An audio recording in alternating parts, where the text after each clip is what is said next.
Welcome back to HR Game Changers, everyone. I'm Days, And I'm Lisa. and we're diving into something a little different today. Yeah, this should be interesting. Yeah, a while back, we came across this article, Upskilling for the 2025 Job Market. Proven strategies and bold networking tactics to stand out and land a role faster than ever by Brett Beauchamp Russell. Right. And, we both thought, wow, there's some really relevant stuff in here for anyone looking to make sure their career is on the right track. Absolutely. It really digs into how the job market's changing, and I think a lot of people are feeling that shift. Yeah, there's definitely a sense of things, moving faster. Totally. And, the goal today is really to cut through all the noise and give everyone listening some clear, actionable insights from this article, right? So you can be ahead of the curve. I think that's key. It's easy to get overwhelmed with all the information out there. Absolutely. So let's jump right in. Maybe a good place to start is with, the job market itself. How is it actually changing? What jumped out at you from the article? Well, one of the biggest things that struck me is how employers are expanding their search for talent. Yeah. They're not just relying on traditional job boards anymore. They're really, trying to look in lots of different places using different strategies. Right. They're casting a wider net, so to speak. Exactly. And that means that for people looking for new roles, you have to think differently about how you approach your job search. Makes sense. You can't just sort of sit back and wait for the perfect opportunity to appear on a job board, right? You have to be more proactive. Exactly. And this idea of needing a wider skill set or a more diverse set of skills, that really came through in the article too, right? Definitely. The article stresses the importance of being adaptable and having a range of skills, not just specializing in one thing. And that really aligns with, the constant changes happening in so many industries. Yeah, the days of being a specialist in just one narrow area, that might not cut it anymore. It's tougher to stay ahead that way. Definitely. And, the article also talks about these new roles that are emerging really rapidly. Can you give some examples of what that looks like, out there in the real world? Sure. Well, a lot of these new roles are driven by technology, which is constantly evolving. So you see, new positions in areas like data analytics, artificial intelligence, cybersecurity, those kinds of things. Right, right. So keeping an eye on tech advancements is pretty crucial, right? Oh, absolutely. And the article actually suggests that people who are quick to identify these emerging roles and, take steps to gain the necessary skills, they tend to find jobs faster, earn more, and even report higher job satisfaction. So it's not just about, finding a job. It's about finding a job that's going to be fulfilling and rewarding down the road. And one that's likely to be around, right? I mean, the job market is shifting so quickly. Yeah, exactly. Now, there was one point in the article that I thought was really fascinating, and it was this idea that, in addition to those technical skills, you also need those human skills, the soft skills. Yeah. Why are those becoming so critical? Well, think about it. As technology automates more tasks, the things that make us uniquely human, like communication, empathy, problem solving, those become even more valuable. Right, because those are things that robots, at least for now, can't really replicate. Exactly. And the article argues that these human skills are increasingly what sets apart the really successful candidates. They're the foundation for good teamwork, effective leadership, and ultimately a healthy work environment.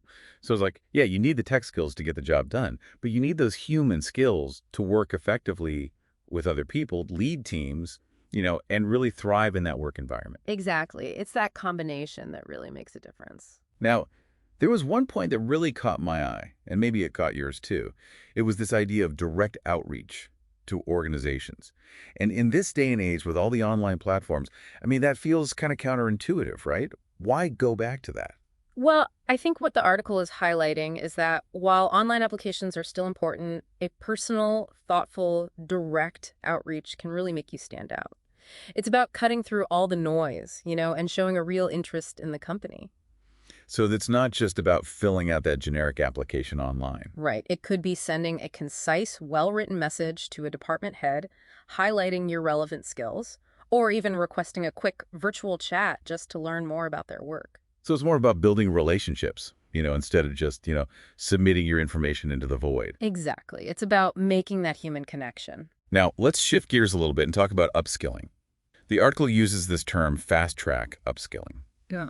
What exactly does that mean? Like, what does that look like for someone who's thinking, okay, I need to learn some new skills and I need to learn them quickly?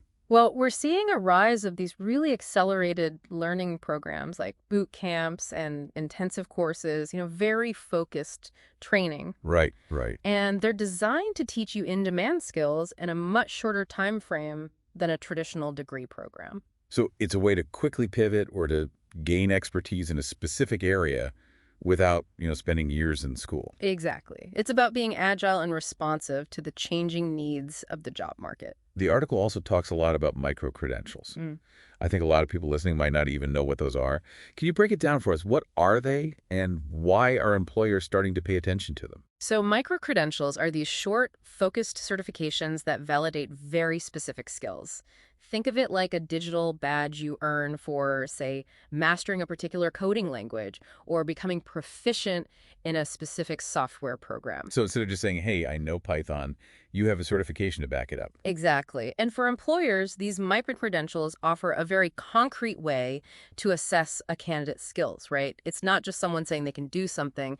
There's proof. So it's verifiable, right? You can actually see that they've achieved a certain level of competence in that area. Exactly. And it also signals to employers that a candidate is proactive about their professional development, which is a huge plus. Okay. Now, this was another trend that I thought was really interesting, and it's this idea of organizations actually partnering with educational platforms to offer upskilling opportunities to their own employees. How does that benefit both the company and the employee? Well, I think it speaks to this growing recognition that learning is ongoing. It's not something you do once and then you're done. Right. It's a continuous process. Exactly. So by partnering with these educational platforms, companies can provide really structured learning paths for their employees. So they can ensure their workforce is up to date on the latest technologies, the latest trends, right? Absolutely. And from the employee's perspective, it's an opportunity to grow within the company, to increase their value, and to stay competitive in the job market. Yeah, I mean, if your employer is offering you those opportunities to learn and to grow, that's a pretty good sign, right? It shows that they're invested in you. Absolutely. Okay. Now let's move on to networking, because this was a big theme in the article, and this idea of non-traditional networking. What does that actually look like, in the real world? Well, it's really about tapping into what's called the hidden job market. Oh, right. So these are the jobs that are often filled through referrals, internal moves, direct recommendations, often before they're ever publicly advertised. Right. So it's not about just polishing up your LinkedIn profile and hoping for the best. It's about, going deeper and making those connections. Exactly. It's about being proactive and building relationships. So, in the past, it might have been about going door to door and dropping off resumes, but obviously the world is a lot different now. So what are some effective tactics for this kind of modern digital proactive outreach? Well, you can leverage digital tools to really personalize your outreach. Think about crafting a very targeted message to someone in a leadership position at a company you're interested in, right? Right. Highlighting your relevant skills, maybe even suggesting a brief virtual coffee chat just to get to know them and share your background. So showing a genuine interest in their work, not just saying, hey, I need a job. Exactly. And being active in online industry forums and virtual events, those are all great ways to connect with people. Yeah. Now, a lot of people might be thinking, well, why bother with all this extra effort? Why not just apply through the online portal and be done with it? But the article really stresses the importance of this more direct approach. Why is that? Because it shows initiative. It Yeah. shows you're genuinely interested in that specific organization. Not just a mass application. Exactly. And it lets you start a conversation, build a relationship, which can lead to opportunities that you wouldn't have even known about otherwise. Right. Even if they're not hiring right now, you're making that connection. Right. You're on their radar. Okay. And the article talks a lot about the importance of, having an authentic two-way dialogue. It's not just about pitching yourself. So what does that look like in practice? It's about shifting your mindset from what can I get from this person to what can I offer? Be genuinely curious about their work. Right. Maybe offer some insights on industry trends you've noticed or share an interesting article that's relevant to their work. So showing that you're already thinking about things, that you're engaged with the industry. Absolutely. And that you understand their context. You're not just, sending out a generic message to everyone. Okay. Let's talk about personal branding and soft skills now. The article really emphasizes the importance of having a strategic personal brand. Why is that so critical in today's job market? Well, think of your personal brand as your unique signature, what sets you apart from everyone else. Right, in a crowded market, you need to stand out somehow. Exactly. And the article highlights the need to be really clear about what your strengths are, your Mm. leadership skills, your ability to adapt, how well you collaborate, what makes you a valuable asset to a team. Okay, so how do you actually shape your online presence to highlight those things? Because a lot of people are probably thinking, well, I have a LinkedIn profile. Isn't that enough? It's a good start, but it's about being really intentional with what you share. Your LinkedIn profile, your resume, any online portfolio you might have, they should all tell a consistent story about who you are as a professional and what you bring to the table. And using keywords that are relevant to the jobs you're targeting, right? Absolutely. Yeah. And highlighting quantifiable achievements. Don't just say you're a good communicator. Give an example of how your communication skills led to a successful outcome. So show, don't just tell. Exactly. Make it concrete. Okay. We've talked about this a bit already, but I want to come back to soft skills because the article just keeps hammering home how important they are. Mhm. And it says that employers are really looking for ways to actually assess these skills, not just take your word for it. So how are they doing that? Well, interviews are changing. They're going beyond just asking about your experience and technical skills. Now, they're incorporating questions specifically designed to gauge your soft skills. So like behavioral questions, like tell me about a time when you had to deal with a difficult teammate or how you resolved a conflict. Exactly. And some organizations are even using real-time scenario-based assessments and group projects during the interview process.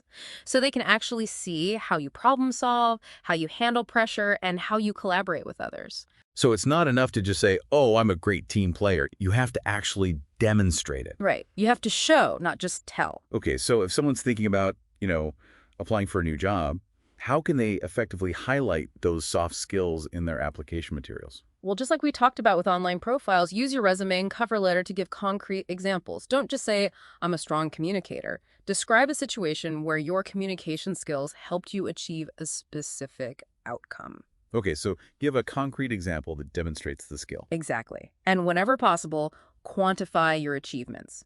Don't just say, I improved team morale. Say, I implemented a new communication strategy that led to a 20% increase in team satisfaction scores.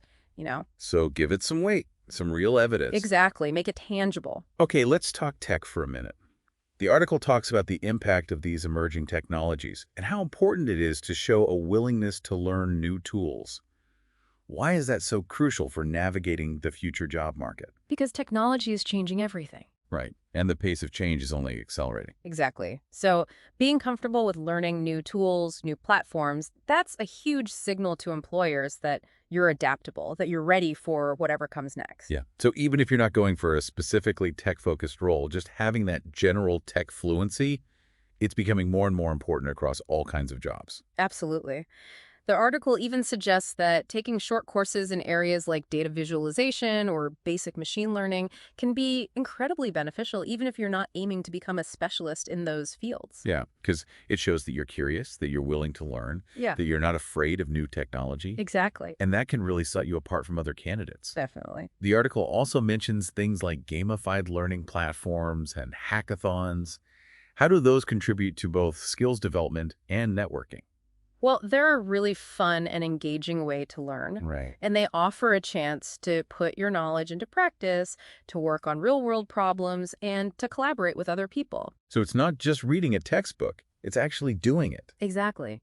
And that hands-on experience is so valuable, and it also gives you something concrete to talk about in interviews. Right. You can say, hey, I participated in this hackathon, and here's what I learned, here's what we achieved. Exactly. So, to sum it all up for everyone listening, what are the key takeaways from this deep dive into the article? I think what's really exciting is that these shifts in the job market really empower you to take control of your career. It's not just about waiting for something to come along. Right. It's about understanding the market, understanding the skills that are in demand, and proactively positioning yourself to succeed. So this deep dive, it really highlights that, staying relevant in the future job market, it's not about having every single skill, right? It's about being a lifelong learner, about being proactive, about networking, and about showcasing those human skills that are becoming so valuable. Absolutely. And ultimately, it's about taking action. So for everyone listening, think about this. What's one concrete step you can take this week to put these insights into action? Maybe it's researching a micro-credential that's relevant to your field, or maybe it's reaching out to someone in your network who works at a company you admire. Just one step to start moving in the right direction. That's great advice. And thank you all for joining us for this deep dive. We hope it's giving you some valuable things to think about and some practical steps you can take to navigate the future of work. We'll see you next time. See you then. Bye, everyone.